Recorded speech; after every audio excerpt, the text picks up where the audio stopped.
Let me tell you something. What happened inside that congressional hearing room was not supposed to go the way it did. This was meant to be a routine session. Lawmakers sitting around a table, talking policy, moving on. But the moment Thomas Massie walked in holding a stack of documents he claimed came straight out of the Department of Justice itself, everything changed. Here's where it gets interesting. Massie didn't come to ask polite questions. He came loaded, and what he was about to expose, right there on the record in front of the Attorney General of the United States, was the kind of thing that makes your stomach drop. We're talking about the Epstein files. The same file. The worst thing you could do to the survivors, you did. And they're getting phone calls. A lot of these people didn't want to be known. And we know you touched the document because you redacted one name and you redacted the lawyer's name, but you left the survivor's name there. The next document I want to show you, that was in the title, the victims' survivors' names, all right? The title of this one is Child Sex Trafficking, Co-Conspirators, fully redacted. And by the way, I'm going to unredact them here. Les Wexner is in this. Now, your your deputy attorney general said, oh, well, he appears hundreds of times in the files, but he doesn't appear in this file until I forced you to release it, where he's listed as a co-conspirator, not to tax evasion, but to child sex trafficking, not to prostitution, not to money laundering, child sex trafficking.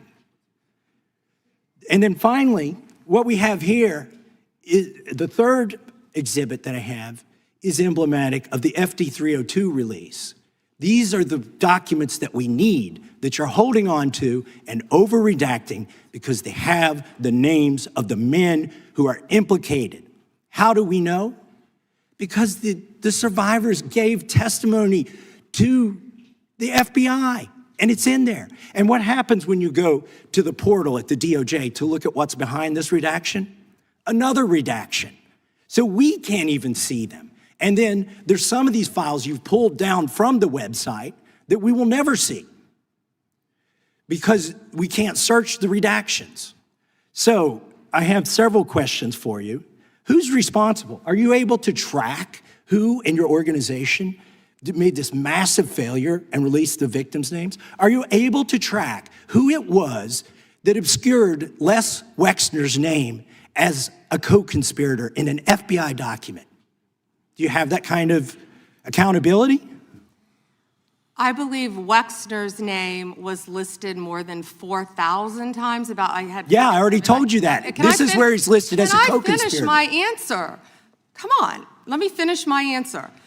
We corrected that within 40 minutes. He was already, you're acting like everybody's trying to cover up Wexner's name. Reclaiming my time. I'm going to answer this question. Reclaiming my time. Mr. Chairman. This isn't how this works. Can I have my time back? Mr. Chairman. The gentlelady can give her answer. The time belongs to the gentleman from Kentucky. All right, I'm reclaiming my time. Can I give my answer? So yes. I'm going to put the language of the bill up on the screen.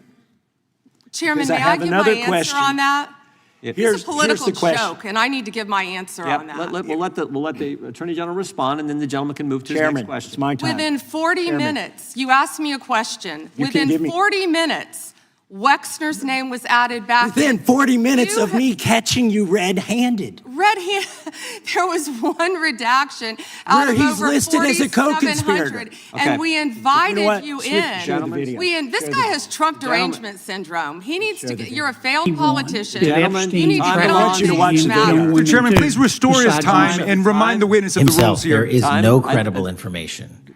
None. If there were, I would bring the case yesterday that he trafficked to other individuals. Is that your position as well? My position is any victim who comes forward, of course, we would love to hear from them. 1-800-CALL-FBI. Did you ask Merrick Garland that the last 4 years? Did you talk about Epstein? I am reclaiming my time. I'm glad you're asking about Merrick Garland. You don't get to reclaim because time this is bigger than Watergate. When I don't answer a question the way you want. This goes over 4 administrations. You don't have to go back to Biden. Let's go back to Obama. Let's go back to George Bush. This cover-up spans decades, and you are responsible for this portion of it. And that's where the I want to know at what point did the FBI and the DOJ decide that Lex Wessner was not a co-conspirator? Because our Epstein Files Transparency Act requires you, please put it back on the screen, please, to release the internal decision about whether to prosecute him or not, and it's not in the files, and it's not in the files for any of these other men. Time of the gentleman has expired. May she answer? And he's a hypocrite because he voted against the ban that we were talking about on deep fake AI porn. Only 2 people voted against it, and you were one of them, hypocrite. The gentleman's time has expired. She didn't answer the question. Mr. Chairman, Mr. Chairman, could she answer the question? Chairman, I was wondering. The gentlelady's allowed, the Attorney General's allowed to respond the way she wants to respond to any member's questions, Republican, Democrat. All right, I have unanimous consent request. Gentleman's recognized for a UC. All right, this is an example. I'm submitting these 302 forms that are entirely redacted, even when you go to look at them. Without objection. I'm submitting a witness statement that implicates Les Wexner. Without objection. I'm submitting an article from the New York Times that the DOJ released nude photos and identifiable pictures of the victims. I'm submitting a letter from AG Bondi to Kash Patel, imploring him to quit keeping the files when you found out that they were keeping files from you, because they're still redacting files that you... Chairman, are we going to recess for votes? Yes, we are. I'm submitting for unanimous consent a document of 17 individuals who've resigned because of the Epstein files. Without objection.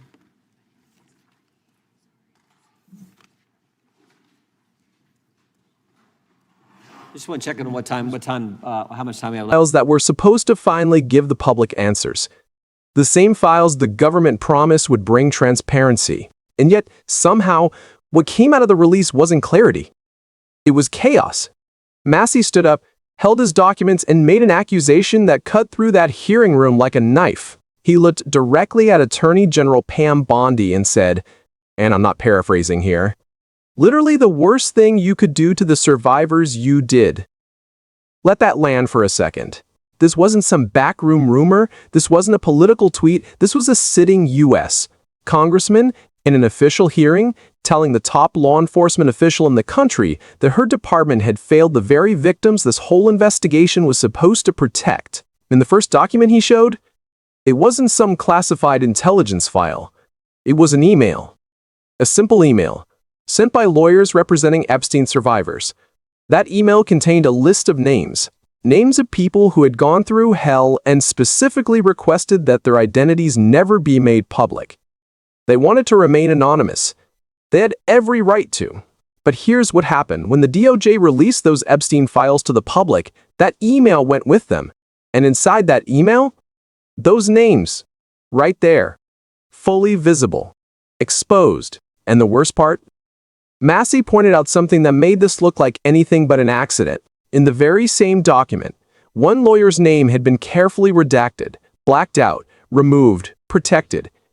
But the survivor's name sitting right next to it, left completely open. Think about what that means. Someone at the Department of Justice went through that file. They reviewed it carefully enough to remove one name, and somehow they left a trauma survivor's identity sitting there for the entire world to see.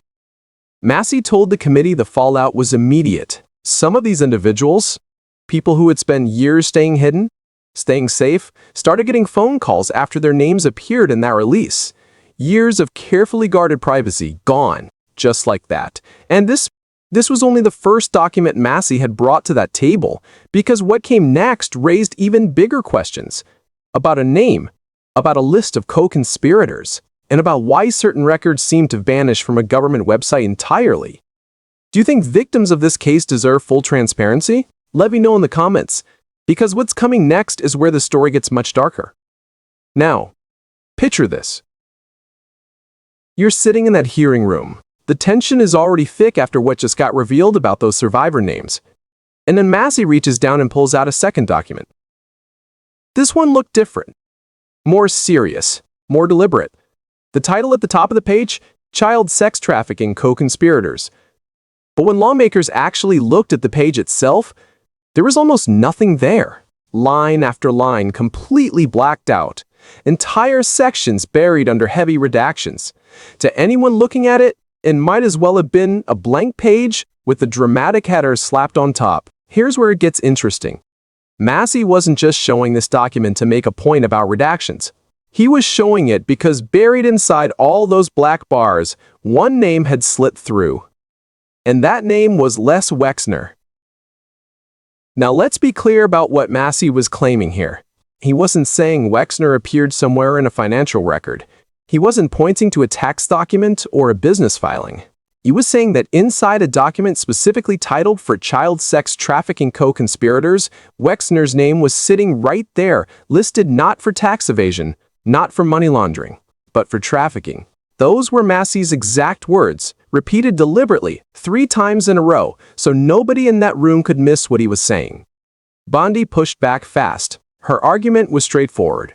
Wexner's name wasn't being hidden because it already appeared thousands of times throughout the Epstein files. To her, this looked less like a cover-up and more like a misunderstanding about one specific document among thousands. But Massie wasn't buying it, and honestly, you can understand why. Because his point wasn't about how many times the name appeared elsewhere. His point was about this document, this specific record, the one titled Co-Conspirators, and why that particular reference hadn't surfaced publicly until he forced it into the open right there in that hearing room. Right then, Massie did something nobody expected. He said he was going to unredact the names himself, live, in the hearing. And he did. The room shifted instantly, because now this wasn't just a debate about documents and process. This was a congressman standing in front of the Attorney General, physically revealing information the Department of Justice had kept hidden, and doing it on camera, on the record, with the whole world watching. Bondi's response was sharp. She said the department had corrected the Wexner situation within 40 minutes of it being flagged. 40 minutes. She repeated that number like it was proof of accountability. Massie's response was even sharper. He looked at her and said, "Within 40 minutes of me catching you red-handed." That line hit the room like a hammer. And the hearing at that point was no longer a civil policy discussion, it had become something else entirely. Do you think 40 minutes is fast enough when we're talking about co-conspirator names in a child trafficking case? Let me know in the comments, because part 3 is where this whole thing completely spirals out of control. If you thought part 2 was intense, buckle up, because this is where the hearing stopped being a hearing and turned into something that looked more like a full breakdown of order. After Massie's caught red-handed line landed, the room erupted, voices overlapping, lawmakers cutting each other off, the phrase "reclaiming my time" getting thrown around like a tennis ball, back and forth, neither side willing to give an inch. Bondi wanted to finish her answers. Massie wanted to keep pressing his questions. The chairman was trying to hold everything together while the whole room was pulling apart at the seams. And right in the middle of all that chaos, the third set of documents hit the table. These were FBI interview summaries, known formally as FD 302 forms. And if you don't know what those are, these are the documents that federal investigators use to record detailed notes from witness interviews. Every conversation, every testimony, every statement given to the FBI during an investigation gets captured in these forms. Here's where it gets interesting. Massie said these specific FD 302 forms contain testimony from survivors connected directly to the Epstein investigation. Real people, real accounts, statements given to federal agents describing what happened to them and, critically, who was involved. But when Massie laid those documents out, same story. Redactions everywhere. Entire paragraphs gone, names blacked out, pages that should have been full of critical information reduced to scattered fragments of readable text surrounded by walls of black ink. Massie argued that what was being hidden inside those redactions weren't just random details. He claimed the survivor testimony in those files could identify powerful individuals connected to Epstein, people with names, people with influence, and the public had no way to see any of it. But then he revealed something that took this even further. He said it wasn't just about what you could see being redacted. He said when someone tried to access certain files through the DOJ's own public portal, the website the government set up specifically so people could review these records, they would sometimes hit another redaction sitting behind the first one, a hidden layer. So the public could see that something had been removed, but had absolutely no way of knowing what it was or why. Think about that for a second. A redaction inside a redaction. Transparency built on top of concealment.